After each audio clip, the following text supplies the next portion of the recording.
लुट के कुट के लूट के कुट के पिट के मर गए। ओए होए होए होए होए होए होए, की करे वीरे।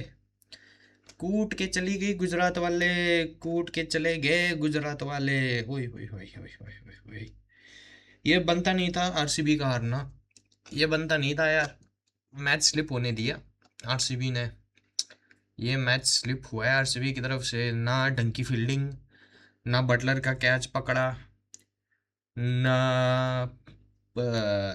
ना टेक योर 4-5 बॉल हुआ, ना हुआ। पटीदार पे बहुत चल रहा है, आउट नॉट आउट, उस पे भी बात करते हैं। ऊपर से विराट और उसका क्या नाम था, पेडिकल कौन था विराट के साथ, हाँ पेडिकल, उन दोनों का तो इम्पैक्ट आ गया था ऊपर से। गुजरात की तरफ से भी जब दो आउट कर ही ली थी यार। एक तो गुजरात की दो आउट की थी यार, इतनी देर बाद आउट नहीं करनी थी, जल्दी आउट करनी थी दो गुजरात की।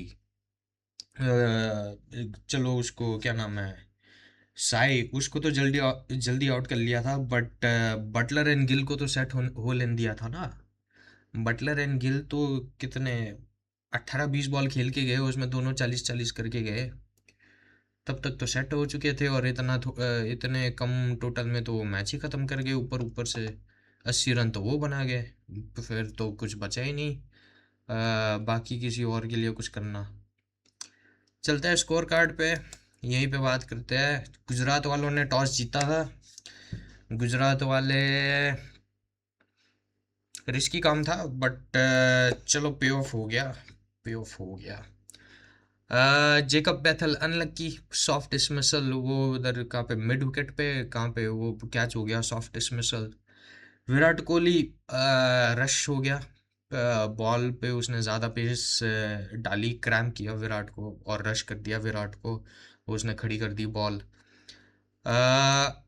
बैथल 5 में 5, विराट 13 बॉल में 28।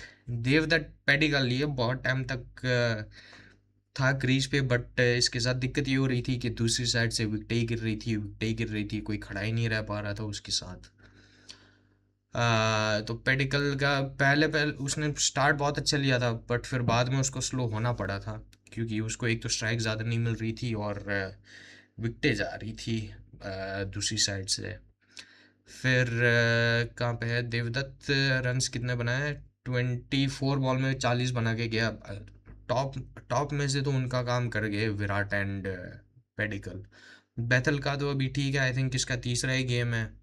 उसमें उसमें से एक में अच्छा किया, एक में बुरा किया, तो उसका तो ठीक ठीक चल रहा है मामला।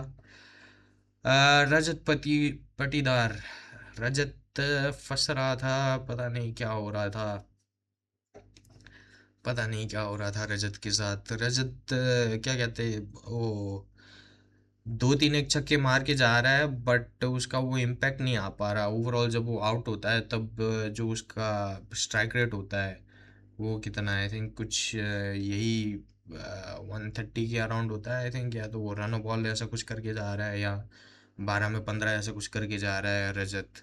तो रजत की वो छोटी वो कैमियो नहीं आ रही, और ना वो बड़ी पारी आ रही है, रजत बीच में फंस रहा है कहीं पे। जितेश ने बहुत लेट डाउन किया यार, लगा कि शायद आज आज का मैच होगा जिसमें जितेश फटेगा, क्योंकि पावर पावर प्ले के बाद एक अच्छा खासा कोलैप्स चल रहा था, कोलैप्स टाइप ले लो, बट एक अच्छा खासा कोलैप्स चल रहा था वहाँ पे। लगा शायद जितेश स्टेबिलिटी देगा, वो भी इतना वो गंदा खेल के गया, 3 बॉल में 1 रन, ना वो कोई कैमियो लगा पाया, ना बड़ी पारी लगा पाया। टिम डेविड भी क्या कहते हैं डिसअपॉइंट किया हुआ, आई थिंक 10वीं ओवर के अराउंड आउट हुआ है टिम डेविड। बड़ा नहीं खेल पाया, बड़ा नहीं खेल पाया और ना लंबा खेल पाया। जेसन होल्डर ने बहुत अच्छी बॉलिंग की थी, होल्डर और रबाडा ने लेटेस्ट स्टेजेस में आके पावर प्ले के बाद। उसके बाद टिम डेविड कहाँ पे है, 6 बॉल में 9 रन। कुणाल पांड्या आया था, उसको ऊपर भेजा था क्योंकि विकेट इतनी जल्दी गिरी थी। कुणाल को ऊपर भेज दिया था कि वो कुछ कर लेगा, बाद में इंजर्ड हो गया अगला। तो कुणाल के लिए तो बहुत ख़राब दिन रहा है 4 में 4 करके गया है।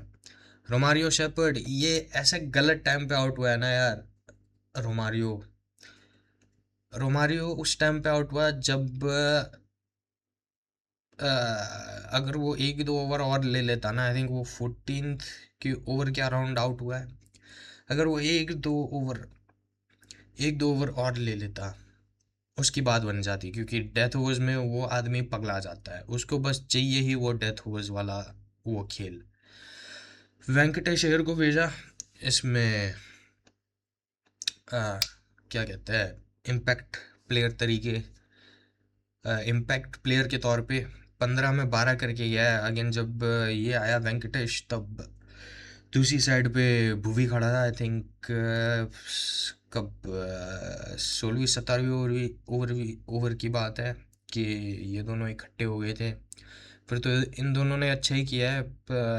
चलो वेंकटेश वेंकटेश से एक्सपेक्ट कर सकते थे कि वो थोड़ा मार देता, बट यार वेंकटेश के भी लग नहीं रहे थे। वेंकटेश ने एक्चुअली बहुत लेट डाउन किया है। इसको लाए थे एज इम्पैक्ट प्लेयर, और ये है भी ऑलराउंडर, बट अगर आरसीबी की बॉलिंग देखो, उन्होंने फिफ्थ बॉलर यूज़ ही नहीं किया। फिफ्थ बॉलर वेंकटेश बनना चाहिए, यूज़ ही नहीं हुआ वेंकटेश, क्योंकि अगेन कुणाल इंजर्ड हो गया था, तो उसने बॉलिंग नहीं डाली थी। तो यार कोई फ़ायदा नहीं था वेंकटेश को भेजने का। उससे अच्छा किसी और को ही भेज देते। मैं एक बार वो लिस्ट खोलता हूँ इधर पीछे, अगर वो लिस्ट खुल जाए इम्पैक्ट प्लेयर्स की कि आरसीबी से कौन था। इम्पैक्ट में राशिक था, जॉर्डन कॉक्स, मंगेश, विकी और वेंकटेश। यार राशिक को ले आते। वैसे भी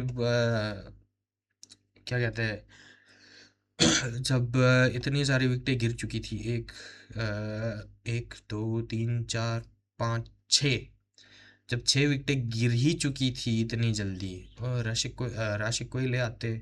बॉलर ही काम आता है सेकंड इनिंग में कम स्कोर को डिफेंड करने में। आई थिंक ये एक गलती कर ली। गलती तो बहुत की है, बट ये भी उनमें से एक है। कहना ये चाह रहा हूँ, भुवी 15 में 15 ये अच्छा करके गया है। भुवी ने अच्छा किया, उसने 2 चौके लगाए, वो भी उसने फुल ये लिया है, फुल मज़े लिए भुवी ने। इसके बाद हेजलवुड, वो तो पहली बॉल पे रन आउट हो गया बेचारा। खेलने गया, बट उधर मिस हो गया, बॉल पीछे चला गया उसके पास। बॉल पीछे गया उसके पास, कौन है बटलर के पास, और फिर वो थ्रो, चलो ठीक ठीक, रन आउट हो लिया। एक्स्ट्राज कम थे, 2 ही थे। बॉलिंग ओवरऑल बहुत अच्छी हुई है गुजरात वालों की तरफ से, बट रबाडा पहली ओवर मैच की, आई थिंक दूसरी ओवर थी, उसमें पिला था। रबाडा को विराट ने 5 चौके और एक सिंगल, 21 रन्स लगाए थे रबाडा को। और फिर उसकी दूसरी ओवर में, रबाडा की दूसरी ओवर में वो ले गया विराट को, और फिर उसने तो बॉलिंग अच्छी डाली है। रबाडा ने कमबैक उसने बहुत अच्छा किया है। 4 ओवर में 41, एक विकेट रबाडा का। अगेन 21 रन्स उसमें आए थे पहली ओवर में, तो फिर 23 रन्स आए हैं बाकी की 3 ओवर्स में। कमबैक अच्छा किया, पुल बैक अच्छा किया है। मोहम्मद सिराज 4 ओवर 38, कहाँ पे है सिराज? सिराज का खोला था कि उसका होल्डर का खोला था मैंने? ना ना, सिराज ठीक था। होल्डर होल्डर यार पिला था अपनी पहली ओवर में। हाँ हाँ, होल्डर का खोला था मैंने। मोहम्मद सिराज 4 ओवर 38 और एक विकेट, और जेसन होल्डर 4 ओवर 29, 2 विकेट। लेकिन जेसन होल्डर पहली ओवर में पिला था उससे, आई थिंक किसने किसने मारा था, आई थिंक विराट, ना ना, कौन था, आई थिंक रजत था, कौन था, कोई कोई तो मार रहा था उसको, जेसन होल्डर को, शुरू शुरू में। वो तो फिर उसकी सेकंड थर्ड वगैरह स्पेल ओवर में फिर वो विकेट वगैरह निकाल गया।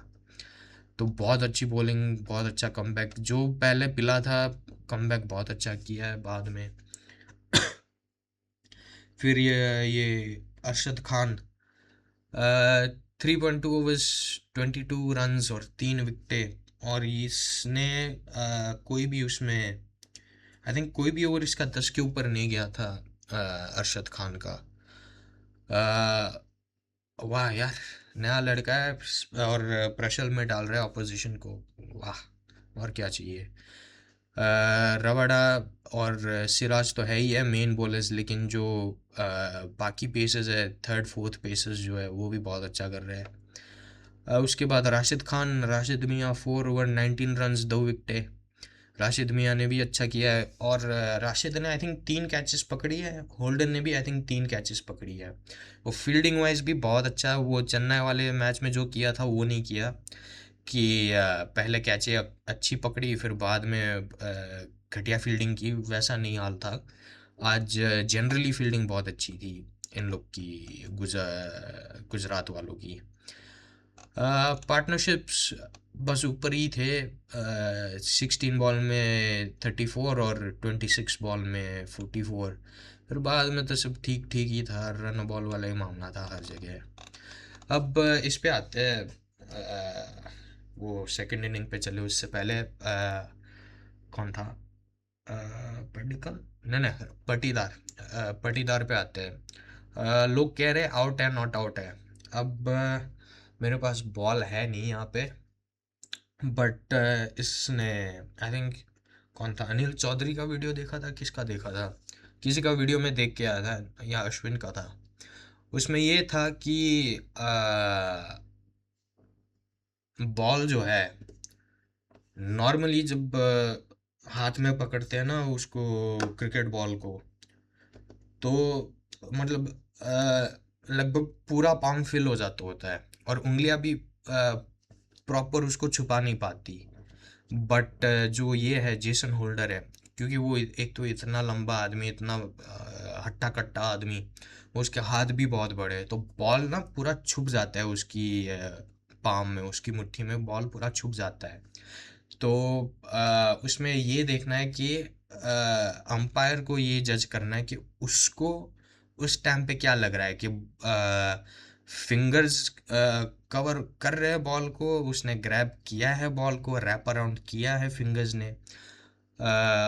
और एक क्लियर पिक्चर भी नहीं आ रही थी कि fingers all the way round है कि नहीं। एक वो पिक्चर आई है जब हाथ उसका वो स्लाइड कर रहा है ग्राउंड पे, तो वहाँ पे अंपायर को खुद को एक कॉल लेना था कि हाँ मुझे लग रहा है उसकी फिंगर्स रैप अराउंड कर रही है बॉल को, या नहीं उसकी फिंगर्स रैप अराउंड नहीं कर रही है और बॉल ग्राउंडेड है। तो वहाँ पे अंपायर उसको खुद को क्या लग रहा था वो मैटर करता था। जैसे वो रनआउट नहीं था अंकुरिश रघुवंशी का, वहां पे अंपायर को लगा कि अंकुरिश ने इंटेंशनली ब्लॉक किया है बॉल को। वो लखनऊ और कलकत्ता वाली मैच जो सुपर ओवर में गई थी, जो अंकुरिश को ऑब्स्ट्रक्शन के लिए आउट दिया गया था, वहां पे इंटेंट चेक करना होता है और अंपायर को एक फील्ड पे जाना होता है कि नहीं मुझे इसका इंटेंट ऐसा लग रहा है या इसका इंटेंट वैसा लग रहा है। तो वो पूरा एक अंपायर के ऊपर एक जजमेंट था इन द मोमेंट कि उसको क्या लग रहा है, उसका फर्स्ट थॉट क्या है, उसके ऊपर उसने लिया था और उसने आउट दिया। मुझे तो ठीक ठीक लगा, बट अगेन पास्ट में भी ऐसे वो इंस्टेंसेस हुए हैं कि वो फील्डर ने बॉल पकड़ा है और फिर हाथ यूं स्लाइड किया है, तब उसको नॉट आउट दिया जाता है। आई थिंक वो मिचेल स्टार्क का था, कौन किसका था एक याद आता है, पता नहीं, टेस्ट क्रिकेट में था या वाइट बॉल में था, पता नहीं, याद नहीं आ रहा, बट एक मिचेल स्टार्क का मुझे याद आ रहा है। ऐस- उसने बॉल तो कंट्रोल में लिया था, बट वो फिर ग्राउंड से वो स्लाइड कर रहा था बॉल, तो फिर वहां पे अंपायर ने नॉट आउट दिया था। अगेन गट फील पे है वो अंपायर्स की कि वो किस नज़रिए से देख रहा है, क्या उसका वो बैठ पा रहा है जजमेंट, उसके ऊपर था। तो मुझे पर्सनली कोई इश्यू नहीं लगा। अगेन मेरी टीम है ही नहीं तो क्या करूं मैं, मुझे कुछ आउट ऑफ द ब्लू या ऐसा कुछ नहीं लगा, कोई शॉकिंग डिसीजन वगैरह नहीं था वो। उसके कंट्रोल में था, और एंगल भी एक ऐसा था कि प्रॉपर रैप अराउंड था नहीं था वो देख नहीं पा रहे थे। तो एक लॉजिक ये था कि होल्डर एक तो इतना लंबा आदमी, आई थिंक 6'10" उसकी हाइट है, तो उसके हाथ भी उतने ही बड़े होंगे, तो उसने रैप अराउंड तो किया ही होगा। आई थिंक ये लॉजिक था आउट देने का। बाकी तो उस पर ज़्यादा कोई कमेंट है नहीं मेरा। फिर सेकेंड इनिंग में चलते हैं। गुजरात टाइटंस चेस करने आई, और गुजरात वाले पता नहीं ये पहले से प्लान करके आए हैं या गिल अपनी फील्ड पे खेला है कि उसको ही ऊपर से रन बनाने पड़ेंगे या क्या है। बट गुजरात वालों का इंटेंट खास करके पावर प्ले में बहुत खतरनाक था। और बहुत कीमती भी था। अगर गिल हेजलवुड को नहीं तोड़ता दूसरी ओवर में, प्रेशर बन जाता, घटिया पावर प्ले होता, घटिया पावर प्ले के चलते बाद में वो आड़े टेढ़े मारने जाता शॉट्स, और उसमें आउट होता, और टीम को और प्रेशर में डाल देता। तो आई डोंट नो ये प्लान्ड था नहीं था, जो भी था, बट बटलर और गिल जिस हिसाब से खेल के गए हैं, ये परफेक्ट है। बस इसमें और सुदर्शन का इम्पैक्ट आ जाता ना, ऐसा शॉट कैमियो, तो बहुत सारी चीज़ें ठीक हो जाएंगी गुजरात की बैटिंग ऑर्डर में, क्योंकि टॉप ऑर्डर के बाद तो बर्बादी ही थी बाद में। टॉप ऑर्डर एक बार आउट हुआ, फिर नीचे तो क्या कहते हैं, कुछ नहीं था, रन बॉल ही था पूरा मामला। सुदर्शन पाँच वो करके गया है, 5 बॉल में 6 रन। गिल अगेन बहुत अच्छा उसने कूटा, आई थिंक हेजलवुड को 24 रन्स लगाए थे। एक एक या दो छक्के लगाए थे, और बाकी चौके थे। बहुत अच्छा उसने तोड़ा है हेजलवुड को, और हेजलवुड को तोड़ना बहुत इम्पोर्टेंट था। भुवी का ये है कि भुवी को सी आउट कर सकते हो, बट हेजलवुड का ये है कि एक बार उसको लाइन एंड लेंथ अगर पकड़ने दी हेजलवुड को, वो पूरी मैच वहीं के वहीं डालता रहेगा, और प्रेशर बनाता रहेगा पूरी की पूरी मैच। तो वो उसको बनने नहीं, क्या कहते हैं उसका, वो रिदम बनने नहीं दिया, लाइन एंड लेंथ उसको रिदम दी नहीं हेजलवुड को। कहाँ पे है गिल, 18 बॉल में 43 करके जाता है। 239 का लगा लो स्ट्राइक रेट है गिल का। गिल से नॉर्मली एसोसिएट नहीं करते 200+ वाला स्ट्राइक रेट, उससे नॉर्मली अराउंड 160 180 वाला एसोसिएट करते हो। तो बहुत अच्छा खेल के गया, आउट ऑफ हिज स्किन खेल के गया है, बहुत अच्छा खेल के गया है, खास करके वो हेजलवुड वाली ओवर।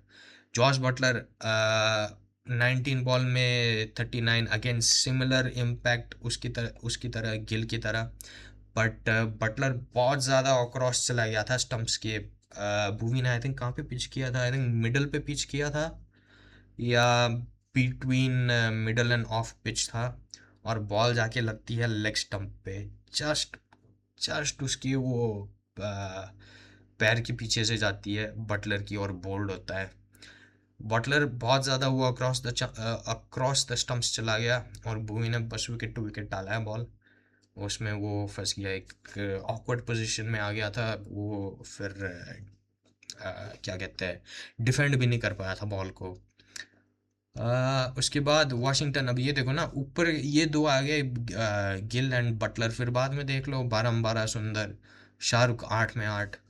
फिर ये तिवतिया चलो ठीक करके गया है, तिवतिया कह रहा है कि मैं भी परफॉर्म करके दूंगा आज, बट हालांकि जिस हिसाब से वो ऊपर वाले मार के गए थे, उस हिसाब से ज़रूरी नहीं था कि वो 150 से खेले, वो आराम से भी खेल सकता था। बाकी वो के लिए भी ये अप्लाई करता है, वॉशिंगटन शाहरुख वगैरह के लिए, कि वो आराम से खेलते तो भी ठीक था, बट रिस्क नहीं लेना, रिस्क नहीं लेना कि जब बटलर आउट हुआ, आई थिंक रन्स कम थे बॉल्स रिमेनिंग से, आई थिंक 76 बॉल में 66 रन, ऐसा कुछ चाहिए था जब बटलर आउट हुआ। तो बस आराम से खेलना था, और ज़्यादा प्रेशर था नहीं गुजरात वालों पे, बट रन बॉल के चक्कर में ही ये लोग आउट होके जा रहे थे प्रीवियस मैचेस में, मिडिल ऑर्डर और लोअर ऑर्डर। तो ये एक अच्छा वो नॉक था राहुल का, कि उसने वो डॉट बॉल का प्रेशर बन के फिर छः का उसने वो बनने नहीं दिया रन रेट को। फिर जेसन होल्डर आते ही उसने तो एक छक्का मार लिया था, प्रेशर इलिविएट कर लिया था। और वैसे तो हल्का ही था मामला, और हल्का कर दिया उसने। कहाँ पे है होल्डर, 10 बॉल में 12 करके जाता है, और राशिद खान 6 में 7 करके जाता है। यहाँ पे मैन ऑफ द मैच मिला है उसको, होल्डर को। आई थिंक इसीलिए मिला है कि उसने रन ज़्यादा बनाया राशिद से। बट अदरवाइज क्या कहते हैं, 3 3 कैचेस पकड़ी है दोनों ने, होल्डर और राशिद ने आई थिंक, और 2 2 विकेटें निकाली है। तो इम्पैक्ट दोनों का इस मैच में बहुत रहा है, राशिद एंड होल्डर का। बॉलिंग पे चलते हैं। 4 वाइडे, कुछ ज़्यादा था नहीं, और बॉलर भी सिर्फ 4 ही यूज़ किए। मुझे लगा वेंकटेश से डलवा देते, क्या पता पार्ट टाइमर है, पार्ट टाइमर के चक्कर में वो ले ही लेता विकेट ऊपर से, या पावर प्ले के बाद से, जैसे उसने ली थी शशांक। उसको 2 मैचेस में डलवाई थी बॉलिंग, उसने 3 विकेटें लिए 2 मैचों में आई थिंक, अगर सही से याद आ रहा है तो। ट्राई कर ही देते, उसको ले आए थे इम्पैक्ट प्लेयर। और मान लो कि 17 ओवर डालना होता तब कहाँ जाते, तो उस हिसाब से उसको डलवा ही देते, क्या नाम है, वेंकटेश से। देखी जाती क्या हो रहा है क्या नहीं। भुवी, 4 ओवर 28 रन और 3 विकेटें। भुवी ने फुल जान लगाई है इस मैच को खींचने की अपनी तरफ। रोमारियो शेपर्ड ने भी बहुत अच्छा बॉल डाला है, 4 ओवर में 30 रन और 2 विकेटें। नॉर्मली रोमारियो बहुत महंगा जाता होता है, लेकिन ये जॉश हेजलवुड 4 ओवर 56 रन और 14 का ये है उसका इकोनॉमी। पहली ओवर में 24, बाद में 13, फिर 12 और फिर 7। लास्ट ओवर ठीक डाल के गया है, बट ओवरऑल बहुत महंगा रहा है। सुयश शर्मा, ये 1 ओवर जिसमें उसने विकेट निकाली थी होल्डर की, वहाँ पे उसने सिर्फ 4 रन दिए, तीसरी ओवर, उसकी तीसरी ओवर में। बाकी तो 17, 10 और 13 उसने दिए है। तो ये रहा है इन दोनों का मामला। अगर ये दोनों थोड़ा कंट्रोल कर लेते ना रन्स को, अगर कंट्रोल कर लेते थोड़ा बहुत रन्स को, तो ये एंड तक जाता। एंड तक जाने लायक था ये मैच। आरसीबी वालों ने 59 किए थे उसमें, पावर प्ले में 2 विकेटों के नुकसान पे। गुजरात वालों ने 69 किए 2 विकेटों के नुकसान पे। बट दिक्कत ये थी कि पावर प्ले के बाद भी रन्स आए थे गुजरात के, ये डिफरेंस था। ओपनिंग पार्टनरशिप 42 रन्स 18 बॉल में। फिर चलो स्लो थी सेकंड विकेट पार्टनरशिप, 15 रन्स आए थे उसमें 12 बॉल में। और थर्ड विकेट पार्टनरशिप 15 बॉल में 35, और फिर एकदम नीचे अगर देखोगे तो 20 बॉल में 36। 3 पार्टनरशिप्स थी अलग अलग स्टेजेस पे, और ये 3 पार्टनरशिप्स हल्का कर गई चीज़ों को। तो एक इजी विक्ट्री नहीं कहूँगा इन लोग के लिए। क्या नाम है इन लोग का, गुजरात, हाँ गुजरात वालों के लिए एक स्ट्रेट फॉरवर्ड विक्ट्री नहीं थी। रिस्क लेके खेलना पड़ा था बैटिंग टाइम, क्योंकि पता था, सबको पता था, आरसीबी को भी पता था, गुजरात के ऊपर से 2 आउट कर लो जल्दी, मैच बन जाएगी। दिक्कत ये है कि 2 तो आउट कर लिए, बट जल्दी नहीं किए ना दोनों। एक तो जल्दी कर लिया था, दूसरा तो इम्पैक्ट डाल के गया है ना। दिक्कत ये थी आरसीबी के साथ। जॉस बटलर निकल जाता, बट उसका कैच छोड़ दिया। अनलक्की अनलक्की अनलक्की, जितेश ने छोड़ा था वो कैच, आई थिंक एज लग के गई थी जितेश के पास, उसने छोड़ा था। बाकी और कुछ तो खास याद नहीं आ रहा। इस पे चलते हैं, बंद हो जा, इस पे चलते हैं पॉइंट्स टेबल पे। पॉइंट्स टेबल क्या कह रहा है, आरसीबी अभी भी सेकंड नंबर पे बनी हुई है। नेट रन रेट अभी भी बहुत अच्छा है, +1.4 का है। पंजाब वाले टॉप पे है 13 पॉइंट के साथ, और 12 पॉइंट पे एसआरएच और आरआर भी खड़ी है। अगर ये दोनों जीत गए अपने अगले मैचेस, तो आरसीबी गिर जाएगी फ्रॉम सेकंड टू फोर्थ। और गुजरात वाले जो इन नो मैन्स लैंड अभी भी खेल रहे हैं, 8 पॉइंट पे थे, कल जीत के 10 पॉइंट उन्होंने इकट्ठे कर लिए ओवरऑल इस टूर्नामेंट में। 5वें पोजीशन पे अभी भी बने हुए हैं, बट कम से कम वो पीछे वालों से अब एक गैप बना रहे हैं, और आगे वालों से एक ही मैच पीछे चल रहे हैं, एक विन वो पीछे चल रहे हैं। ऊपर सब ने नौ नौ मैचेस खेली है पंजाब को छोड़ के। पंजाब को छोड़ दो क्योंकि उनकी एक तो वो ऑड नंबर में पॉइंट है, और एक मैच भी कम है उनका, तो उनको छोड़ दो। आरसीबी से ले लो, आरसीबी, एसआरएच एंड राजस्थान 9 मैचों में 6 जीते हैं, और गुजरात वाले 9 मैचों में 5 जीते हैं। गुजरात ही कोई अपसेट डाल सकती है यहाँ पे टॉप 4 में, बट गुजरात को भी अच्छा करना पड़ेगा, मिडल ऑर्डर सॉर्ट आउट करना पड़ेगा। गुजरात का मिडल ऑर्डर अभी भी सॉर्टेड नहीं है, नहीं है अभी भी, तो उनको मिडल सॉर्ट आउट करना पड़ेगा। फिर चेन्नई वाले 8 मैचों में 3, डीसी 8 मैचों में 3, और कोलकाता 8 मैचों में 2। ये लोग का चांस बहुत मुश्किल है। अब ये होना कि ऊपर वाली टीमें हारे और नीचे वाली जीते तो कोई बात बने, बट बहुत मुश्किल है बाकियों के लिए। गुजरात ही मुझे एक लग रही है अ, जो फ़र्क डाल पाएगी, और शायद कलकत्ता, बिकॉज उनके पॉइंट्स ऑड नंबर में है, तो शायद, बट कलकत्ता को भी सारे जीतने पड़ेंगे तब ये बात करता हुआ भी अच्छा लगूं। डीसी वाले पता नहीं किधर खो गए, डीसी वालों का ख़त्म है मामला। पिछले साल रिपीट हो गया उनका, कि शुरू शुरू में तो हे हे हे करके आ गए, फिर हे हे हे करके निकल गए। तो वही केस चल रहा है डीसी वालों का। और ये बाकी के दो, ये तो इन लोग को तो रहने ही दो, अ, मुंबई और लखनऊ को इनको तो बख्श दो अब। हालांकि मैं उनकी ऐसे ले रहा हूँ जैसे मैं वहाँ पे नहीं था कुछ मैचों पहले। अरे अरे अरे अरे अरे, चलो कोई इश्यूज नहीं है, कोई इश्यूज नहीं है। यही है, टॉप 4 लग रहा था स्टेबल है। 3 तो मैं पक्की गिन रहा हूँ, आरसीबी, पंजाब एंड आरआर को गिन ले। चलो 2 गिन लेते हैं अभी,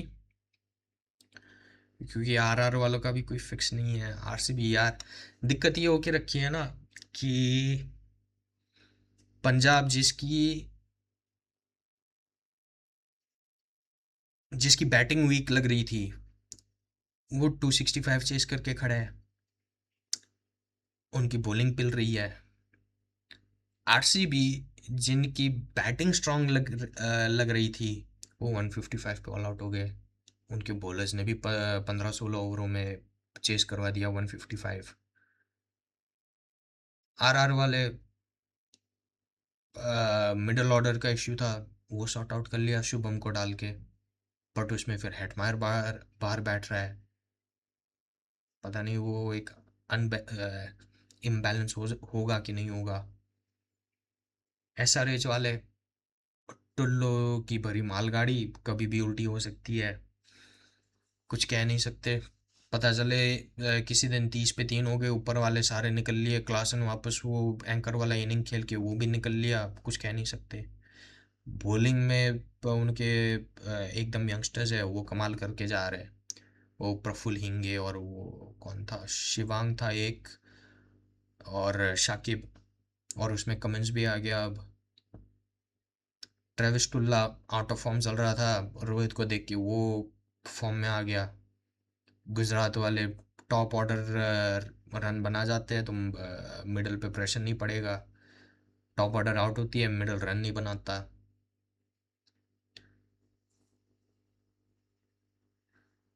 कहीं ना कहीं तो ट्विस्ट आएगा, ट्विस्ट आएगा, कहीं ना कहीं तो ट्विस्ट आएगा, ये तो पक्की बात हो गई। अब टुनाइट पे चलते हैं, tonight tonight tonight, where you are tonight.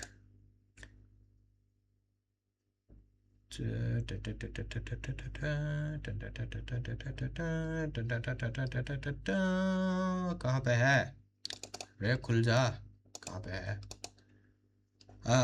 आज रात को है डीसी एंड आरआर मैच 43, ये है जयपुर में।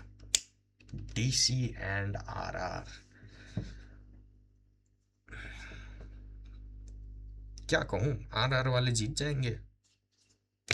नॉट बिकॉज मैच उधर है, जयपुर में है, बट बिकॉज दिल्ली वाले पता नहीं खोए खोए से लग रहे हैं।